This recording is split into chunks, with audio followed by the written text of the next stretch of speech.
சொல்றாருன்னா மீனிங் அப்படி கிடையாது.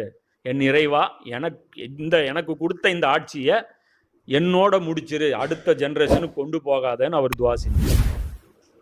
இது அப்படியே உல்டா பொறுத்துறாரு இவர். இது என்னோட போயிருட்டும். அந்த ஜசதை பார்த்தோன்னே அவர் புரிஞ்சுக்கிறாரு அது என்ன அப்படின்னா தஜ்ஜால். அடுத்த கண்ட்ரோலு இந்த சேர்ல இவங்க 2 மகன்கள் அடிச்சுக்க போறாங்க. அதனால தஜ்ஜால் டேக் ஓவர் பண்ண போறான். அதைத்தான் அல்லாஹ் இவருக்கு காமிச்சான். அது பார்த்த ஒரு ஃப்ளாஷ்லேயே இவர் புரிஞ்சுக்கிட்டார்.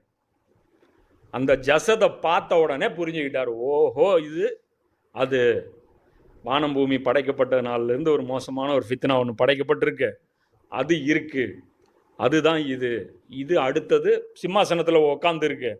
இது உக்காந்துச்சுன்னா ஜின்னு இது கண்ட்ரோலில், வானம் பூமி மழை இது கண்ட்ரோலில், பறவைகள் இதோட கண்ட்ரோலில், பெரிய ஃபசாது உலகத்தில் நடந்துரும். இது நடக்க